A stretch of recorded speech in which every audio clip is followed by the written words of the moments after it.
कई बार ऐसा होता है कि मार्केट में एक रेजिस्टेंस लेवल का ब्रेकआउट होता है और जब आप ट्रेड में स्टॉप लॉस लगाकर अपनी एंट्री बनाते हैं तभी मार्केट रिवर्स आकर आपका स्टॉप लॉस हिट करता है। तो इसका असल वजह ट्रैप ट्रेडिंग है। ये एक ऐसा कॉन्सेप्ट है जो हर ट्रेडर को कंफ्यूज करता है, बट आज के इस वीडियो में हम बहुत सिंपल भाषा में सीखने वाले हैं ट्रैप ट्रेडिंग क्या होती है, हम इसे कैसे पहचान सकते हैं और इसका फायदा उठाकर कैसे प्रॉफिट बना सकते हैं। तो ये वीडियो ट्रेडर के लिए काफी इंपॉर्टेंट होने वाली। आइए हम एक एक करके सभी को समझते हैं। सबसे पहले हम समझते हैं ट्रैप ट्रेडिंग क्या होता है। चार्ट पर ये एक इंपॉर्टेंट रेजिस्टेंस जोन है।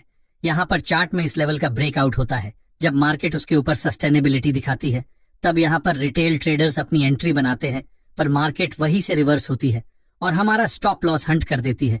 इसे हम लोग फॉल्स ब्रेकआउट भी कहते हैं। मार्केट में ट्रैप बड़े ऑपरेटर द्वारा छोटे रिटेल ट्रेडर को करते हैं। पर आपके मन में एक सवाल आएगा कि ये ऑपरेटर कौन होते हैं। तो आपको ये समझना होगा कि ऑपरेटर कोई एक सामान्य व्यक्ति नहीं होता है। ये वे होते हैं जिनके पास बहुत पैसा होता है। फॉरेन इंस्टीट्यूट, बैंक या फंड मैनेजर जैसे म्यूचुअल फंड ये मार्केट में एक बार में करोड़ों रुपए लगाते हैं। इनका मेन मकसद होता है मार्केट को रेजिस्टेंस के पास ले जाए और उसका ब्रेकआउट करवाए। और जैसे ही इस ब्रेकआउट को देखकर बिगनर ट्रेड्स स्टॉप लॉस लगाकर ट्रेड में एंट्री करते हैं, तभी ऑपरेटर मार्केट को अपोजिट साइड ले जाने के लिए बहुत पैसे लगाते हैं, जिसके कारण मार्केट रिटेल ट्रेडर्स की साइड न जाकर ऑपरेटर के साइड चली जाती है और रिटेल ट्रेडर का भी पैसा बिग प्लेयर्स ले जाते हैं। तो आपके मन में ये सवाल आएगा, big players stop loss Hunt क्यों करते हैं?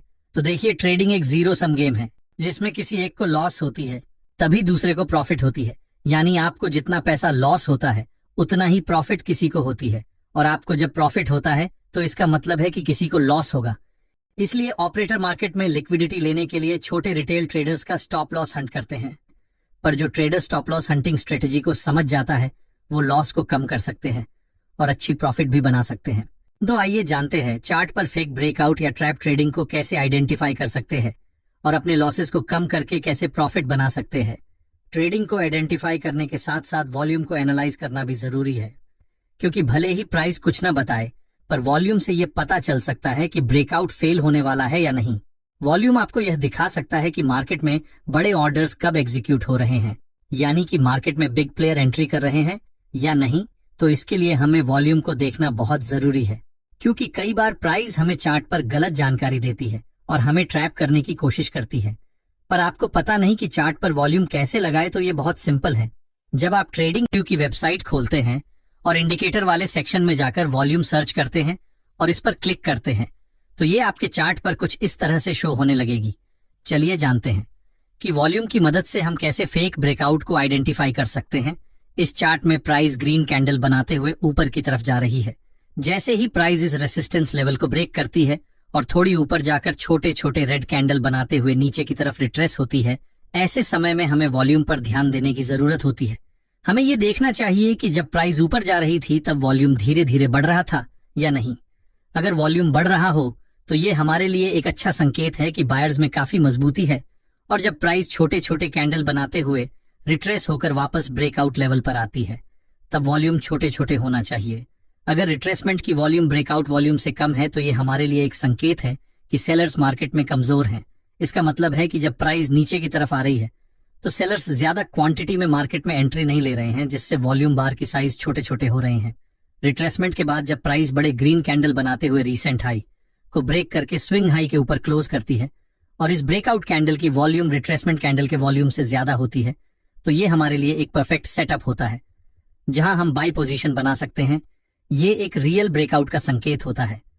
ऐसे समय में ज्यादा सोचने की जरूरत नहीं होती। हमें बाई पोजीशन में एंट्री लेकर अच्छे रिस्क रिवॉर्ड के साथ प्रॉफिट बनाना चाहिए। जैसा कि हम सभी जानते हैं, कोई भी सेटअप 100% विन रेट के साथ परफेक्ट नहीं होता है, लेकिन ज्यादातर समय ऐसे ब्रेकआउट हमें टारगेट अचीव करवाते हैं। अब हम जानते हैं कि फेक ब्रेकआउट को कैसे आइडेंटिफाई करेंगे। जब प्राइस रेसिस्टेंस लेवल को ब्रेक करके ऊपर क्लोज करती है और कुछ कैंडल बनाती है तब हमें वॉल्यूम धीरे धीरे बढ़ते हुए दिखाई देता है, लेकिन जब प्राइस रिट्रेसमेंट के लिए नीचे आती है और ब्रेकआउट लेवल के नीचे जाकर क्लोज होती है, ऐसे समय में हमें अलर्ट हो जाना चाहिए, क्योंकि यह ब्रेकआउट फेल होने की पहली निशानी है। जैसे ही हम रिट्रेसमेंट कैंडल के वॉल्यूम पर नजर डालते हैं हमें सारे वॉल्यूम बार बड़े बड़े दिखाई देते हैं, जिसका मतलब होता है कि सेलर्स इस समय मजबूत हैं और बड़े क्वांटिटी के साथ मार्केट में एंट्री ले रहे हैं। वापस जब छोटे छोटे ग्रीन कैंडल बनाते हुए प्राइस ऊपर की तरफ जाने लगती है और वॉल्यूम का साइज रेड वॉल्यूम बार से छोटा होने लगता है, तो ये कंफर्म करता है कि बायर्स अब कमजोर हो चुके हैं। ऐसे समय में हमें स्विंग लो को मार्क करना होता है। जैसे ही प्राइस बड़े रेड कैंडल के साथ इस स्विंग लो को ब्रेक करके नीचे क्लोज होती है और इस कैंडल की वॉल्यूम पिछले कुछ कैंडल से ज्यादा होती है, तब ये हमारे लिए एक परफेक्ट संकेत होता है कि यहाँ ब्रेकआउट फेल हो चुका है। इस स्थिति में हम सेल साइड में एंट्री लेकर प्रॉफिट बना सकते हैं। जैसे देखिए, ये है बैंक निफ्टी 13 नवंबर की चार्ट। इस चार्ट में आप देख सकते हैं मार्केट एक जोन में है और इसी रेंज में ट्रेड कर रही है, पर इस कैंडल ने ये रेजिस्टेंस जोन को ब्रेकआउट कर दिया और इसके ऊपर सस्टेनेबिलिटी भी दिखाए, जिसको देखते हुए जितने भी नए ट्रेडर हैं इस ट्रेड में अपनी एंट्री बना लिए होंगे।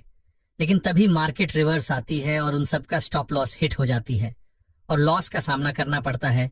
मार्केट थोड़ी नीचे आती है और सपोर्ट के पास आती है, तो कई सारे रिटेल ट्रेडर्स बिना कैंडल क्लोजिंग के ही ट्रेड में फिर से एंट्री बना लेते हैं, इस उम्मीद से कि यहाँ से फिर मार्केट ऊपर जा सकती है। पर कैंडल ये सपोर्ट को ब्रेक करके नीचे क्लोजिंग देती है और जो भी यहाँ पर एंट्री बनाए होंगे उन सबका एक बार फिर स्टॉप लॉस हिट हो जाती है। इसलिए वे नेक्स्ट टाइम ट्रेड में एंट्री नहीं लेते हैं, because already 2 bar stop loss hit हो चुकी है। अब हम इसी चार्ट को एक दूसरी नजरिए से देखते हैं, जहां हम वॉल्यूम का इस्तेमाल भी करेंगे। तो हम लोग देखते हैं कि चार्ट में इस इंपॉर्टेंट जोन का ब्रेकआउट हुआ, पर कोई बड़ी वॉल्यूम की नहीं बनी है। इसलिए हम इस जगह पर थोड़ी वेट करते हैं और देखते हैं मार्केट फिर अपने सपोर्ट एरिया के पास आती है और इस सपोर्ट को ब्रेक करके नीचे की साइड ही क्लोजिंग देती है।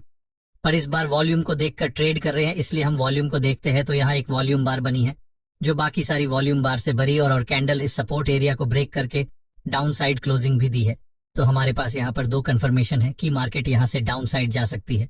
इसीलिए हम लोग रिस्क मैनेजमेंट की नियम को फॉलो करते हुए यहाँ इस ट्रेड में एंट्री लेते हैं। तो हम लोगों ने यहाँ पर 3 बातें सीखी है।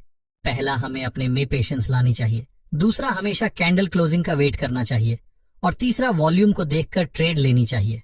पर आपको ये भी पता होनी चाहिए कि हर बार ब्रेकआउट फेल नहीं होते, लेकिन ये जानना जरूरी है कि हमें ट्रैप ट्रेडिंग में एंट्री कब लेनी चाहिए और कब नहीं। इसके लिए हमें उन लेवल्स को समझना होगा जहां फेक ब्रेकआउट ज्यादा होते हैं। ये कुछ इंपॉर्टेंट लेवल्स है जहां ब्रेकआउट अक्सर फेल होते हैं। पहला, previous day high and low. पिछले दिन के हाई और लो मार्केट के लिए इंपॉर्टेंट लेवल्स होते हैं। जब कीमत इन लेवल्स को सीधे बिना रुके तोड़ती है तो अक्सर फेक ब्रेकआउट होता है। दूसरा, current day high and low. आज के दिन का सबसे हाई और सबसे लो लेवल भी फेक ब्रेकआउट का कारण बन सकता है। जब कीमत बिना समय लिए इन लेवल्स को तोड़ती है तो फेक ब्रेकआउट की संभावना बढ़ जाती है।